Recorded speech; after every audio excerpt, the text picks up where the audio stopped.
Pero mga kababayan, ginawa nilang pilahan ng tricycle, no? Pilahan dito. Si Isko minapatunayan. Si Yorme minapatunayan. Malaki ang naiambag sa Maynila. Napakalaki.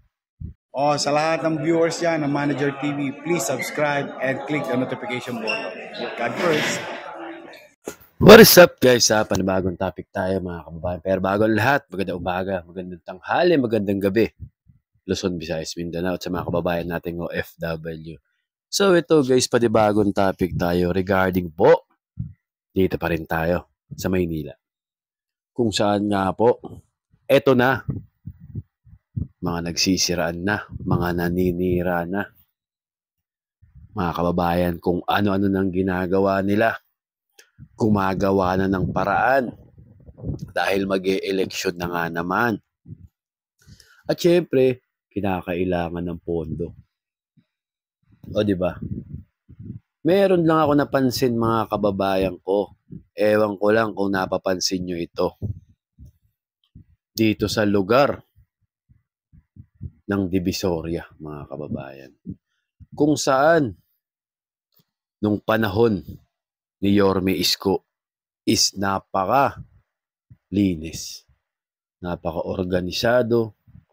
Ultimo mga kapulisan, sila mismo ang nagme-maintain ng kaluwagan, ng kalinisan, ng katiwasayan sa Divisoria, mga kababayan. Ewan ko bakit ganito nangyayari. Mukhang bumabalik noong dati pang administrasyon kung saan lantaran nga, eka nga ni Yorme si Eddie at si Patty mukhang bumabalik.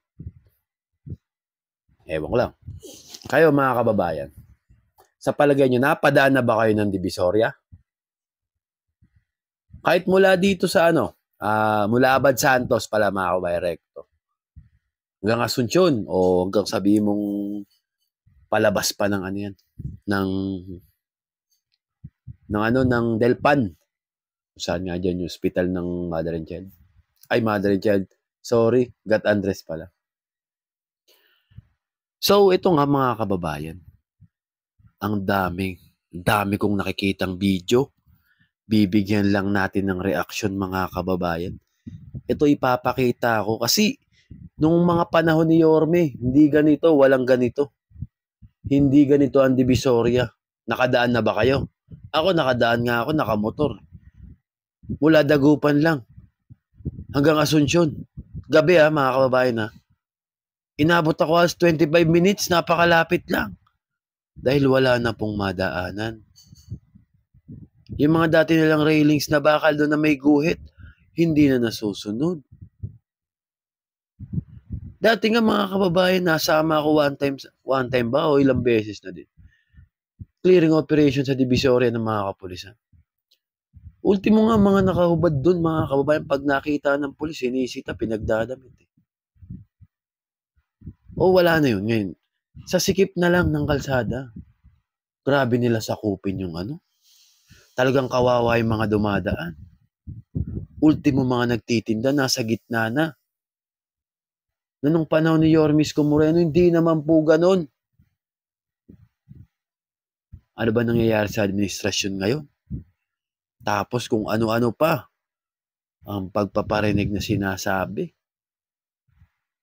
Si Isko minapatunayan. Si Yorme minapatunayan. Malaki ang naiambag sa Maynila. Napakalaki. Diba? Sa totoo lang. Pero ngayon kasi mga kababayan, grabe na po talaga. Lalong-lalo na itong Divisoria na hindi naman ganito. Nabago na Dating ganyan na Kaso naayos na. Sa umaga, pina-flashing. Madaling araw pa lang, mag-aalas 5, napakabango ng Divisoria. Pero ngayon, napakadugyot. May inis kayo sa dugyot, mga kababayan. Abaho, ang sikip, lantaran ng mga sniper. Wala, bumalik na yung dati. Hindi na yung panahon ni Yorme na di sila ubra sa ganun. Pwede ka nga maghanap buhay, pero iayos mo. Yun nga ang sabi ni Yorme. Diba? Pwede ka maghanap buhay. Ilagay mo sa tama. Eto mga kababayan, papakita ko sa inyo video na nakita ko mga kababayan. Grabe po ah. Ito example na lang to mga kababayan ah. Ito litrato muna papakita ko sa inyo.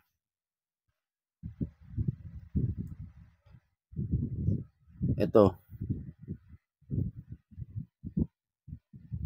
Ilim ah. Wait lang. Panood ako sa inyong video. Ito, mga kababayan, oh. Ito, play natin. Bakit may blue tent? Bumalik na ba sila Eddie at Patty? Ito, mga kababayan, oh. Play natin. Ayun, oh. Napapansin nyo. May mga tent na asul na nakalatag, mga kababayan. Dito. Magpapunta kayo ng Asuncion, galing Abad Santos. No? Grabe mga blue tent to. Sigurado, mga kababayan, hindi naman tayo tanga. Hindi naman tanga ang mga batang Maynila. No, grabe oh. Ang haba niyan. Diba? Grabe yan, mga kababayan. Oh. Inulit oh. Mga blue tent. Pinwesto na. Ang dami oh. Isipin mo yan. Isipin mo sa dami niyan. O sabihin mo na lang bang 1,000 o 1,500 isang araw niya. Ilan niya? Nung panahon ni Isko, bawal na bawal yan na nasa kalye. Nasa kalye may nakalatag na mga tent na ganyan, mga kababayan. Hindi ubra yan. Kasi pinatili nga yung kaluwagan ng Divisoria eh. Tapos ngayon, nilatagan nila ng ganun. Parang binalik na nila yung dating administrasyon kung saan ang Divisoria. Diyos ko, napakasikip na pag may magpapasko na mili, walang hindi madudukutan dahil sa siksikan. Diba? O ito pa, mga kabayan. Ito pa, isa pa. Grabe. Ang layo sa Divisoria noon. Ito litrato, mga kababayan. Isa munang litrato. Tignan nyo mga kababayan. Pedestrian lane. Ginawang pilahan ng tricycle.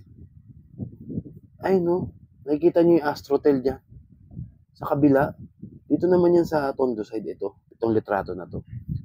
Pero mga kababayan, ginawa nilang pilahan ng tricycle. No. Pilahan dito. Pilahan dito. Dito mga tindahan na nagkalat. Puro mga may tent pa. Grabe na, malala na Divisoria, mga kababayan. Napaganda na eh, naayos na. Naayos na ang Divisoria. Pero bakit ganun? Bumalik na naman. O bumabalik na naman. Yung dating kadugyutan. Na hindi naman na dapat dahil naiayos na. Yung mga panahon ni Yorme, itutuloy na lang. Tutuloy na lang sana nila. Panatilihin na lang, malinis. Diba? Ito pa.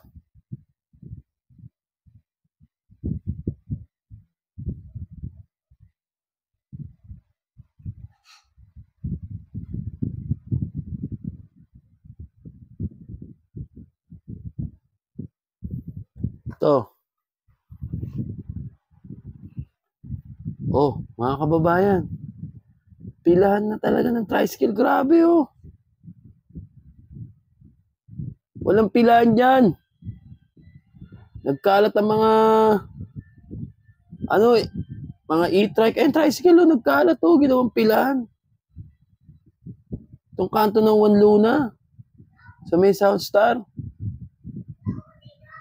Ginawa nilang pilahan. Bawal na bawal po. Hindi po yan ganyan. Dati pa, hindi ganyan. Isa pa, mga kababayan.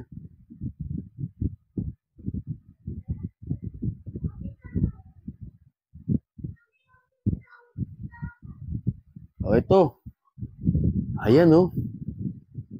Ayan ang pilahan, mga kababayan. Tignan nyo gaano kahaba.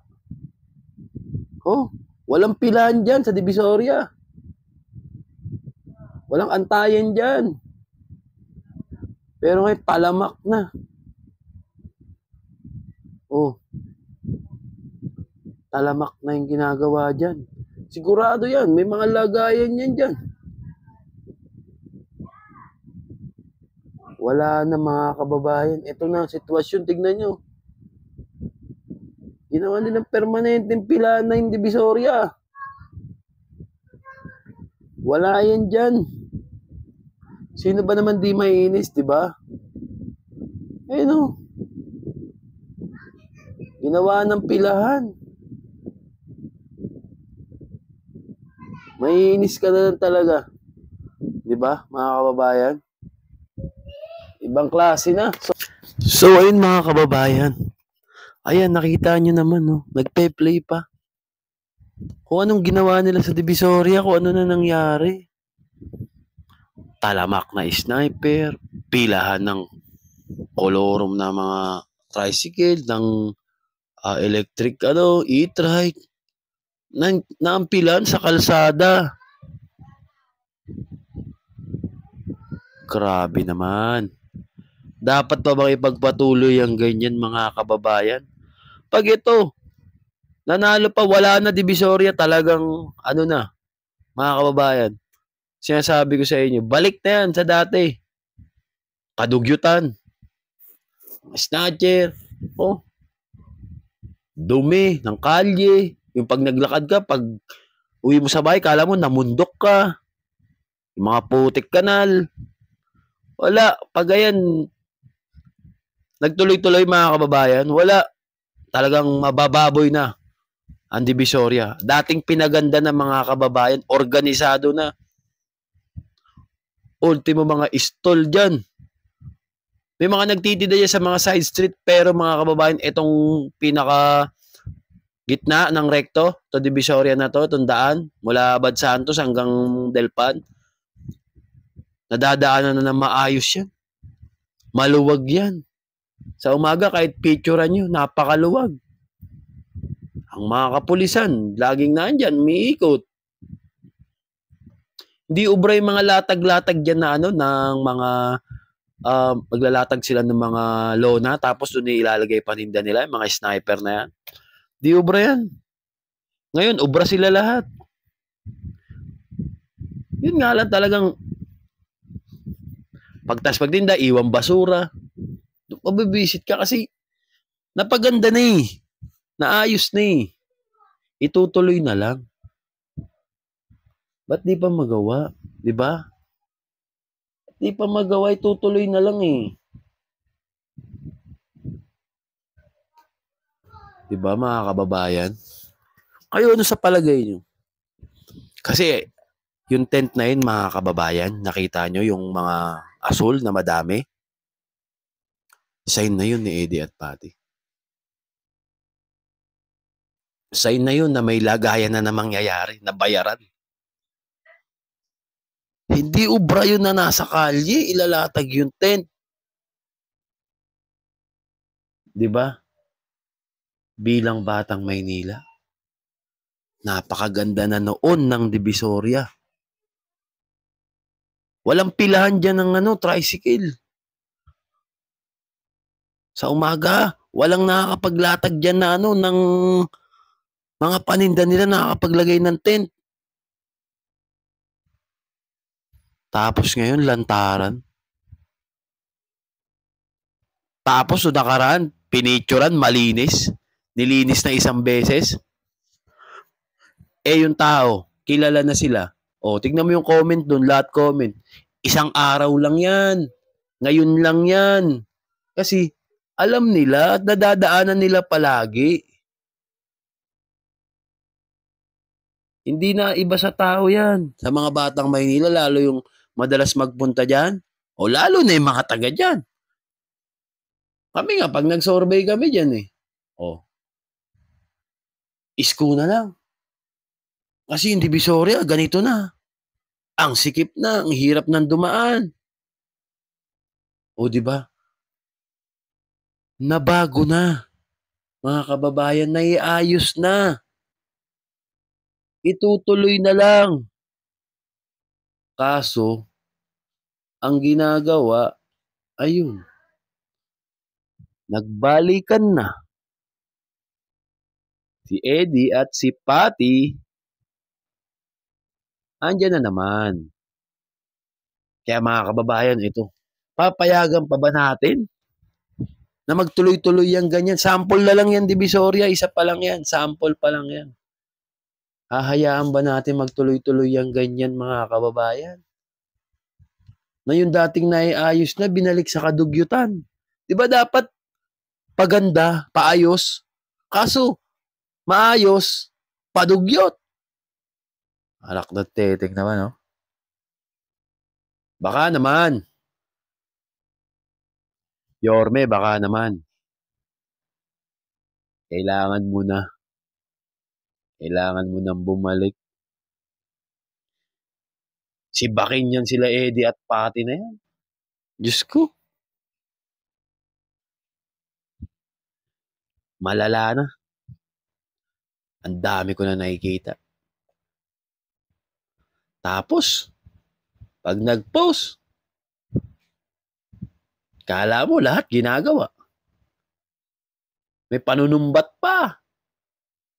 Nakala mo walang ginawa yung tao. Nakala mo hindi pinaganda yung Maynila. Kayo na ka mga kababayan. Eto mga kababayan isa pa. Yung mga ginagawa nila mga kababayan na paninira kay Yorme. Pucha, puro Indiano yung mga profile kapag binuksan mo, klinik mo. May Vietnamese, may Inchik. Pag binuksan mo, walang friends. Pero yung mga comment, lahat paninira. Diba? Ay nako. Bistado na kayo ng tao bayan. Bistado na kayo ng mga batang Maynila. Kami, para sa amin, pakiusap namin kay Yorme. Pinagdadasal namin. Sana, bumalik na siya. Sana magtulungan ng mga batang Maynila. Tayo. Tulungan natin si Yorme para maibalik ulit yung sigla ng Maynila.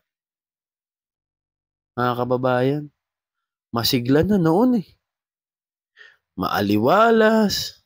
Okay na Itutuloy na lang So, yun lang mga kababayan I-comment down below nyo kung ano masasabi nyo dito mga kababayan.